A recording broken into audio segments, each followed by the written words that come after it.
क्या मैं आपसे कुछ पूछ सकता हूं? गुरुजी ने कहा, बिल्कुल पूछ सकते हो। शिष्य ने कहा, जैसे मैं पानी पीता हूं तो मेरी प्यास बुझ जाती है, या कोई भी पानी पीता है तो उसकी प्यास बुझ जाती है, तो यह ध्यान के संबंध में ऐसा क्यों नहीं होता? जब हम आपके कहे अनुसार एक जैसा ध्यान करते हैं तो हम में से कोई पहले तो कोई बाद में तो कोई कभी भी ध्यान की स्थिति को प्राप्त कर ही नहीं पाता। ऐसा क्यों होता है? जैसे पानी से सबकी प्यास बुझ जाती है, वैसे ही ध्यान से सबके ज्ञान चक्षु खुल जाने चाहिए, पर ऐसा नहीं होता है। गुरुजी ने कहा, कल किसी ने भोजन पर हमें आमंत्रित किया है, कल तुम मेरे साथ चलना, मैं तुम्हारे प्रश्नों के उत्तर वहीं दूंगा। अगले दिन दोनों गुरु शिष्य भोजन के लिए एक धनी व्यक्ति के घर पहुंचे। धनी व्यक्ति की पत्नी ने उन्हें भोजन पर बुलाया था। दोनों भोजन करने बैठ जाते हैं। उन्हीं के साथ उस स्त्री का पति भी भोजन करने बैठा हुआ था। उसने अपने सभी नौकरों पर चिल्लाकर कहा कि ये क्या बेकार सा भोजन बना रखा है, इसमें कोई स्वाद नहीं है। वो भोजन की थाली फेंक कर नौकरों से कहता है कि जाओ दोबारा ढंग का भोजन बनाकर लाओ। धनी व्यक्ति की पत्नी ने उन दोनों गुरु शिष्य से क्षमा मांगकर उन्हें भोजन परोसने लगी। दोनों ने भोजन किया। गुरु ने अपनी थाली में 2 रोटी छोड़ दी। गुरु ने उस स्त्री से कहा कि बेटी, क्या तुम मुझे ये 2 रोटी बांध कर दे सकती हो? स्त्री ने उन रोटियों को बांधकर दे दिया। उसके बाद दोनों वहां से निकल गए। रास्ते में गुरुजी ने शिष्य से पूछा कि तुम्हें भोजन कैसा लगा? शिष्य ने कहा, भोजन तो अति स्वादिष्ट था, मुझे पसंद आया, मुझे भोजन करके बहुत अच्छा लगा। गुरु ने कहा, इससे अधिक तुम्हें और कुछ नहीं लगा? शिष्य ने कहा, इससे अच्छा और क्या लग सकता है गुरुदेव? मेरी भूख मिट गई, मेरा पेट भर गया। गुरुजी ने कहा, भोजन तो अच्छा था, फिर उस स्त्री के पति को भोजन पसंद क्यों नहीं आया? भोजन तो अच्छा बना था ना, भोजन एक ही था, तब उसे पसंद क्यों नहीं आया? शिष्य ने कहा, आप ठीक कहते हैं गुरुदेव, मैं तो कुछ समझ ही नहीं पा रहा हूं, आप ही कुछ बताएं। गुरुजी ने कहा, अभी तुम मेरे साथ आगे चलते रहो। गुरु शिष्य चलते चलते बहुत दूर निकल आए। शिष्य ने गुरुजी से कहा, गुरुदेव, हम हमारे आश्रम के मार्ग पर तो नहीं हैं, फिर हम कहां जा रहे हैं? गुरु ने कहा, बस चलते रहो। बहुत दूर चलने के बाद एक फटेहाल व्यक्ति गुरुजी के सामने आ गया और उनके चरणों में गिर गया और बोला, हे परमात्मा, मेरी मदद करो, मैं 3 दिन से भूखा हूं, मैंने कुछ भी नहीं खाया है, आप कृपया कर मुझे कुछ खाने को दें। गुरुजी ने उस व्यक्ति को एक पेड़ के नीचे बिठाया और उन 2 रोटियों को निकाल कर दिया जो उस महिला ने उन्हें बांध के दी थी। रोटियों को देखते ही उस गरीब व्यक्ति की आंखों में चमक आ गई। उसने तुरंत उन 2 रोटियों को लेकर खा लिया। खाते समय उस व्यक्ति की आंखों से आंसू निकल रहे थे। वो रो रहा था और खाता जा रहा था और हाथ से इशारे कर रहा था, जैसे वो किसी अदृश्य शक्ति को कह रहा हो कि तेरा धन्यवाद इस रोटी के लिए। खाने के बाद उसने गुरुजी को प्रणाम किया और धन्यवाद कहा। गुरुजी ने उस व्यक्ति से पूछा कि भोजन का स्वाद कैसा था।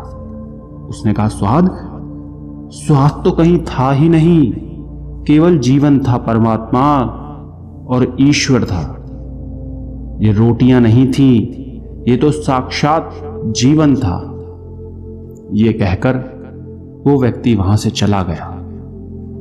गुरु ने शिष्य से कहा, देखो, भोजन वही था, लेकिन एक व्यक्ति को उसमें स्वाद नहीं आता। तुम्हें उसमें स्वाद आया, तुम्हें भोजन पसंद आता है, लेकिन वहीं एक व्यक्ति को इस भोजन में स्वाद नहीं आता, बल्कि वो इसमें ईश्वर, परमेश्वर और जीवन को देख लेता है।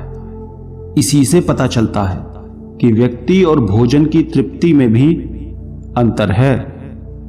पहले व्यक्ति की इसमें कोई तृप्ति नहीं होती, तुम्हें थोड़ी तृप्ति होती है, और इस व्यक्ति को अनंत तृप्ति होती है। ऐसा ही ध्यान के संबंध में होता है।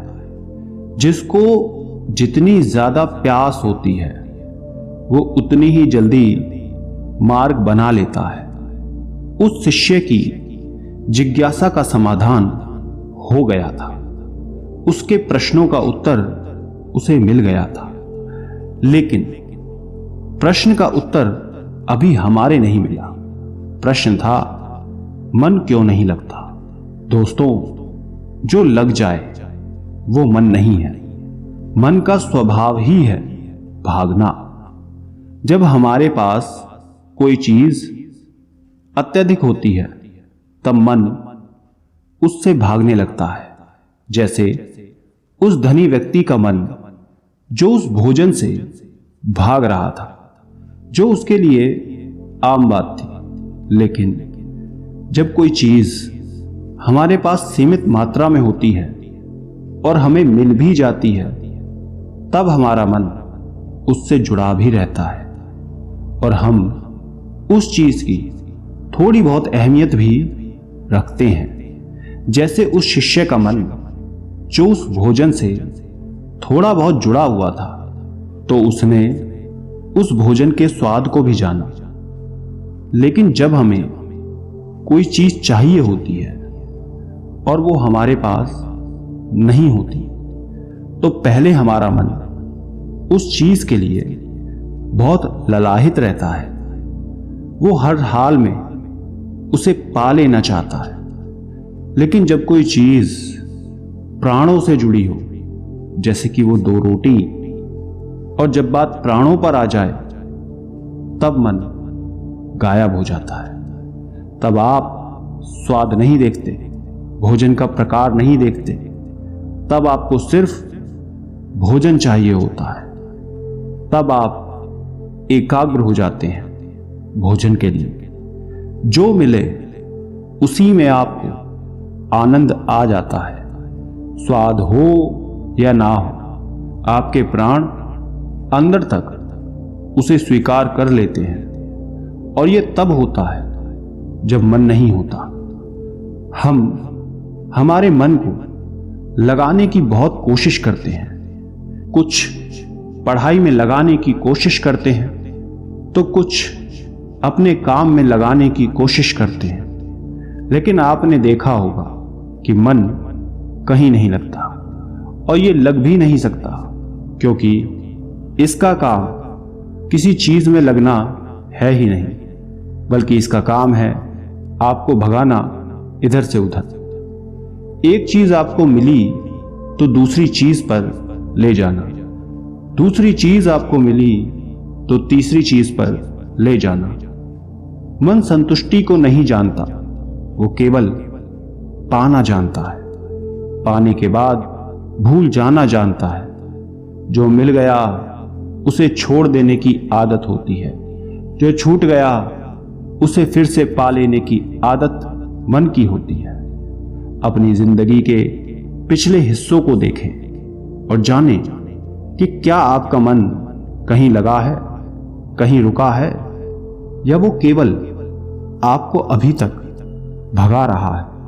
अब सवाल आता है कि अगर मन का काम भागना या फिर भगाना ही है तो क्या जिंदगी भर हम भागते ही रहेंगे? क्या हम कहीं रुकेंगे नहीं? ध्यान से देखो तो जिंदगी ऐसी ही है। जन्म से लेकर मृत्यु तक इंसान भागता ही रहता है, कभी किसी चीज के पीछे तो कभी किसी दूसरी चीज के पीछे।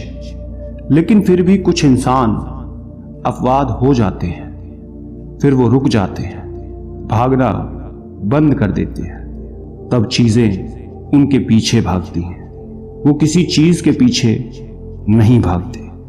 इसका सबसे बड़ा उदाहरण स्वयं गौतम बुद्ध है। हम आम लोग कैसे अपने जीवन में ठहराव ला सकते हैं, कैसे हम अपने जीवन में एकाग्रता ला सकते हैं, कैसे हम अपने जीवन में अपने मन को, अपने आप को नियंत्रित करने से रोक सकते हैं। और इसका एक ही रास्ता है, वो है ध्यान। ध्यान व्यवस्था लाता है, मन भागता है, ध्यान ठहराव बुलाता है, मन लालच देता है, ध्यान लालच को देखने की दृष्टि देता है। मन कहता है दूसरी चीज को पकड़ लो, ध्यान कहता है जो मिला है उसे जान ले। ध्यान एकाग्रता लाता है, लेकिन ध्यान को लेकर भी हम भ्रमित रहते हैं। ध्यान का मतलब आंखें बंद कर बैठ जाने को ही समझ लेते हैं। एक छोटी बच्ची बहुत अच्छी बांसुरी बजाती है, और जब वो बांसुरी बजाती है तब उसके सुर में खो जाती है, तब उसका मन गायब हो जाता है। उसके प्राण केवल उस बांसुरी की धुन में ही रम जाते हैं, और यही उसका ध्यान बन जाता है। लेकिन ऐसा इसलिए होता है क्योंकि इस लड़की को उस बांसुरी में रस आता है, आनंद आता है। यही उसकी प्रकृति है। वो वही कर रही है जो वो हो सकती है। एक अध्यापक है, जब वो अपने छात्रों को पढ़ाता है तो उसमें खो जाता है। वो अपने प्राणों से उस पढ़ाने का आनंद लेता है, उसमें रुचि है उसे। यही उसकी प्रकृति है। जब वो पढ़ा रहा होता है तब उसके मन में कोई हलचल नहीं होती।